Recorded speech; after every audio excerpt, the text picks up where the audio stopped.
Hello everyone, तो मैं हूँ साहिल अंसारी। ये वीडियोस मेरी काफ़ी दिनों बाद आ रही है और इस वीडियोस में मैं क्या करने वाला हूँ, ASP.NET कोर का एकदम प्लेन पेज लूँगा जिसमें कुछ भी बना हुआ नहीं होगा, ना ही कंट्रोलर ना ही व्यू। और हम इसमें क्या करेंगे, एक फ़ोल्डर क्रिएट करेंगे। एक सिंपल प्रोजेक्ट है कंट्रोलर के नाम से, और यहाँ पे इस प्रोजेक्ट में मैं आपको पॉपअप ओपन करके दिखाने वाला हूँ कि पॉपअप को ओपन कैसे कर सकते हैं। तो सबसे पहले जैसे हम कंट्रोल को ऐड करते हैं वैसे हम कंट्रोलर ऐड कर लेते हैं। कंट्रोलर ऐड करने के बाद हम उसका व्यू ऐड कर लेंगे। तो व्यू को भी ऐड कर लिया मैंने, और यहाँ पे जैसा कि आप देख सकते हो जो भी हम पेज रन करते हैं वो हम programming.cs से रन करते हैं। तो सबसे पहले अगर मैं इसको रन किया होता तो यहाँ पे केवल हेलो वर्ड प्रिंट हुआ होता।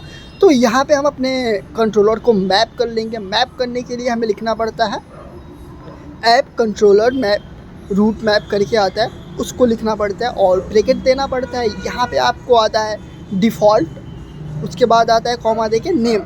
सो यहाँ पे हम अपने कंट्रोलर को मैप कर लेंगे सबसे पहले। सो डिफ़ॉल्ट हमने लिख लिया है। अब हमें क्या करना है, कंट्रोलर को रन करना है, कंट्रोलर के इंडेक्स पेज को रन करना है। तो यहाँ पे हमें वो भी पास करना पड़ेगा। सो हम इंटरनेट पे सर्च कर लेंगे, यहाँ पे मैप कंट्रोलर रूट करके यहाँ पे जैसे हम शो पे क्लिक करेंगे यहाँ पे सारा ही ऑप्शन दिख जाएगा आपको कि आप अपने कंट्रोलर को मैप कैसे कर सकते हो। सो यहाँ पे हम कॉपी कर लेते हैं। कॉपी करने के बाद यहाँ पे पेस्ट कर देते हैं। अभी देखो, अभी मैं जैसे ही रन करूँगा ना, ये देगा object different not set error देगा, ठीक है। उसके बाद हम कंट्रोलर को मैप कर लेंगे। कंट्रोलर के लाइन को भी कॉपी करके यहाँ पे पेस्ट कर देते हैं, ठीक है।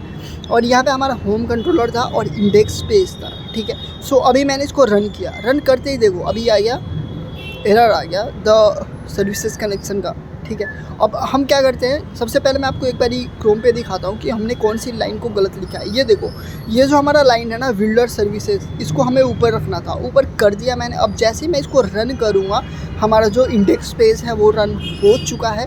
अब हमें क्या करना है, इसमें पॉपअप लगाना है इंडेक्स पेज में। सो पॉपअप लगाने के लिए जैसा कि मैं आपको बता दूँ, ये भी चीज़ हम इंटरनेट से उठाएंगे, क्योंकि मैं इस वीडियोज़ में जितनी भी मेरी वीडियोज़ आएंगी उन सब में आपको यही चीज़ बताऊंगा कि आप इंटरनेट पे सर्चिंग कैसे कर सकते हो, किस चीज़ को क्या बोलते हैं, लाइक पॉपअप को मॉडल भी बोलते हैं, ठीक है। तो ऐसी बहुत सारी मेरी वीडियोज़ आएंगी। तो देखो यहाँ पे मैंने इंटरनेट पे पॉपअप सर्च किया था और ये मेरे जितने भी पॉपअप हैं वो आ चुके हैं बूटस्ट्रैप का। और इसको हम क्या करेंगे, पूरे लाइन को ही कॉपी कर लेते हैं। पूरे लाइन को कॉपी करने के बाद यहाँ पे हम क्या करेंगे, पेस्ट कर देंगे। पेस्ट करने के बाद जो हमारा पेज है, इंडेक्स पेज है, उसमें डिज़ाइनिंग वगैरह कुछ भी आपको देखने को नहीं मिलेगा, केवल नॉर्मल सिंटेक्स के जैसा अभी ये वर्क करेगा। जैसा कि देख सकते हो अभी हमारा मॉडल जो है वो सिंपल दिख रहा है, ठीक है। लाइक ये भी नहीं दिख रहा है कि वो मॉडल है। सो अब हम क्या करेंगे कि जो उसका CDN है, CDN हमें डालना पड़ेगा मॉडल का, तो उसको भी हम इंटरनेट से उठाएंगे। तो यहाँ पे हम सबसे पहले चलते हैं यहाँ पे बूटस्ट्रैप के CDN में, और यहाँ से हम CDN को कॉपी कर लेंगे। तो CDN को मैंने कॉपी किया, और जो हमारा CSS पेज रहता है, मतलब CSS CDN रहता है या फिर फाइल रहती है, जो भी रहता है, उसको सबसे पहले लोड होता है, वो सबसे पहले लोड होता है। उसके बाद हमारी JS पेज लोड होती है। तो देखो सबसे पहले मैंने अपने CSS को लोड कर दिया, उसके बाद मैंने JS को लोड किया। अब इतने में करने के बाद हमारा क्या होगा, पॉपअप तो ओपन हो जाएगा। अभी देखो पॉपअप ओपन भी हो गया, खुल भी गया, ठीक है। अब हमें क्या करना है, JS से हमें क्या करना है, हमारे पॉपअप को ओपन करना है और क्लोज़ करना है, मतलब हाइड करना है और शो करना है। तो इस वीडियोज़ में ये भी मैं आपको बताऊंगा। तो यहाँ पे देखो अभी हम पॉपअप को ओपन करने के लिए JS से क्या क्वेरी लिखते हैं वो मैं आपको दिखाऊंगा। तो यहाँ पे देखो अभी जो मेरे पॉपअप का आईडी है वो एग्जाम्पल मॉडल करके है। जो हम बटन पे क्लिक करते हैं तो देख सकते हो कि आप बटन से भी मैप है कि जैसे हम बटन पे क्लिक करेंगे ये ओपन हो जाएगा। तो यहाँ पे हम हैशटैग देंगे, अगर आईडी है तो, क्लास है तो डॉट देंगे। सो यहाँ पे मैंने हैशटैग दे दिया और MODAL मॉडल सर्च करेंगे। और यहाँ पे देखो सेलेक्ट करने के लिए ऑप्शन भी आ रहा है। सेलेक्ट करके हमने जैसे इंटर प्रेस किया, ये दे रहा है कि भाई आपका जो डॉलर है वो डिफाइन नहीं है। तो इसका मतलब क्या हुआ कि हमारा जो जे क्वेरी है वो काम नहीं कर रही है। सो हम जे क्वेरी को भी यहाँ पे ऐड कर लेंगे। सो जो जे क्वेरी को मैंने यहाँ पे ऐड कर लिया है। ऐड करने के बाद अब हम इसको रन करेंगे, ठीक है। सो अभी देखो, अभी इसको मैंने रन किया, पॉपअप ओपन हो रहा है, लेकिन अभी यहाँ पे ये जे क्वेरी का एरर दे रहा है। जैसा कि देख सकते हो अभी ये जे क्वेरी का एरर दे रहा है। सो इसको भी हमें फिक्स करना पड़ेगा। ये देखो जो हमने CDN ऐड किया है उसका अभी एरर दे रहा है, तो इसको भी हम फिक्स करेंगे।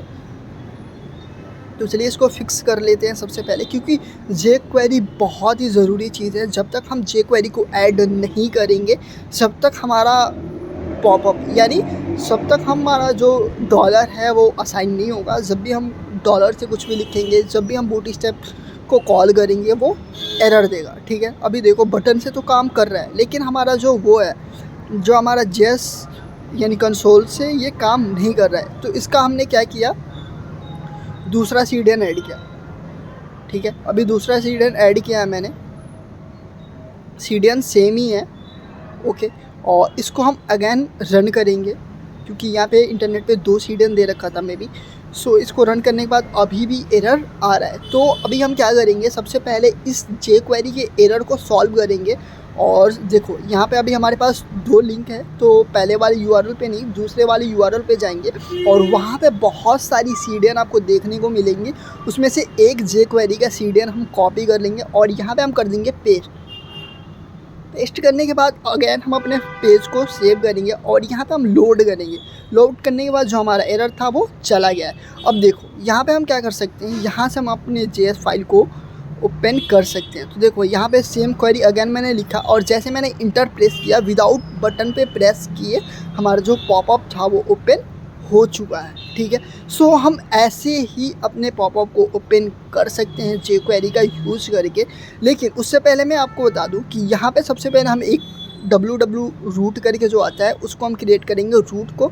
तो यहाँ पे रूट फोल्डर क्रिएट करने के लिए www जैसे आप क्लिक करोगे और रूट लिखोगे ये अगेन ऑटोमेटिक रूट फोल्डर बना देगा। उसके अंदर हम एक फ़ोल्डर क्रिएट करेंगे स्क्रिप्ट के नाम से और यहाँ पे हम एक JS फाइल ऐड करेंगे। ऐड करने के बाद यहाँ पे हम जाएंगे न्यू आइटम, यहाँ पे आपको बहुत सारे फाइलें देखने को मिलेंगी। सो यहाँ से आप JS फाइल सेलेक्ट कर लो और यहाँ पे जो भी नाम देना है वो आप यहाँ से दे सकते हो। और यहाँ पे देखो अभी इतना करने के बाद अब हमें क्या करना है, जैसे हम बटन पे क्लिक कर रहे हैं हमारा पॉपअप ओपन हो रहा है। ठीक है, सो हम यहाँ पे भी सेम चीज़ करेंगे। यहाँ पे बटन पे जैसे ही हम जे क्वेरी में क्लिक करेंगे, जे क्वेरी से बटन को कॉल करेंगे, जैसे ही हम बटन पे क्लिक करेंगे क्या होगा कि हमारा जो पॉपअप है वो ओपन होना चाहिए यानी शो होना चाहिए। ठीक है, सो अभी हमने क्या किया है, यहाँ पे देखो हमारा जो ID है अभी हमने अपने JS के पेज को भी मेंशन कर दिया और इसको रन करते हैं। बाय डिफ़ॉल्ट ये जो हमारा पेज है वो रन नहीं होना चाहिए। क्यों? क्योंकि अभी हमने क्या किया है, यूज़ स्टैटिक फाइल जो हमारा प्रोग्राम में के अंदर जाता है, प्रोग्राम के अंदर हम अपने एक हमारा कीवर्ड जो होता है उसको हम ऐड करते हैं यानी मैप करते हैं, उसको हमने नहीं डाला है। तो यहाँ पे हम क्या करेंगे, app dot use static file करके डालेंगे। जैसे हम यहाँ पे app dot use static file करके डालेंगे ये हमारे जितने भी फाइल हैं रूट के अंदर उन सबको एक्सेस कर लेगा। अब देखो अगेन मैंने यहाँ पे डाला और जैसे ही रन किया, अब देखो यहाँ पे एक भी एरर आपको देखने को नहीं मिलेगा, फिर भी एक एरर दे रहा है। एक एरर क्यों दे रहा है? क्योंकि हमने क्या किया है, जे क्वेरी को पहले नहीं कॉल किया है, हमने अपने JS वाले पेज को पहले कॉल कर दिया है। लेकिन हमें क्या करना है, सबसे पहले जे क्वेरी वाले पेज को कॉल करना है, उसके बाद अपने JS वाले पेज को कॉल करना है। सो यहाँ पे मैंने क्या किया है कि अभी देखो अलर्ट का मैसेज भी आ गया पेज लोड पे। सो अभी मैं इसको कर देता हूँ कमेंट और यहाँ पे सबसे पहले हम अपने बटन का एक ID दे देंगे जिस ID के अगेंस्ट में हम अपने बटन को कॉल करेंगे। और यहाँ से जो पॉपअप के लिए लिखा हुआ था उन सबको ही हटा देंगे हम और यहाँ पे कर देंगे सेव हो चुका है। अब देखो अब बटन पे हम क्लिक करेंगे, सो ये क्या होगा, पॉपअप ओपन नहीं होगा क्योंकि जो भी क्वेरी लिखा था बटन क्लिक पे वो हमने हटा दिया है। अब हम JS के उसमें जाएंगे, JS के पेज में, और यहाँ पे हम अपने बटन क्लिक पे जो भी लिखना है वो लिखेंगे कि हम बटन पे जैसे ही क्लिक करें हमारा जो पॉपअप है वो शो हो जाए।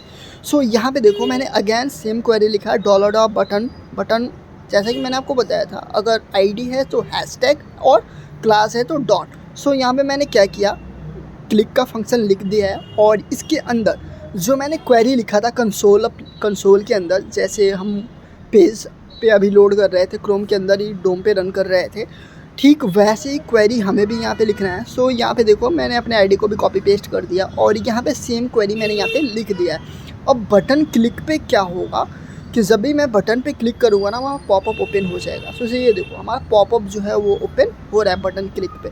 सो ऐसे आप पॉपअप को ओपन कर सकते हो और बटन क्लिक पे हाइड कर सकते हो। लाइक जैसे कि यहाँ पे बस शो की जगह पे हाइड लिखना है आपको और जैसे आप बटन पे क्लिक करोगे वो पॉपअप हाइड हो जाएगा। सो ऐसे आप अपने पॉपअप को ओपन एंड क्लोज कर सकते हो। सो ऐसे ही लेकिन हमारी वीडियोज़ के साथ मिलते हैं अगली वीडियोज़ में। Thanks for watching and please subscribe my channel.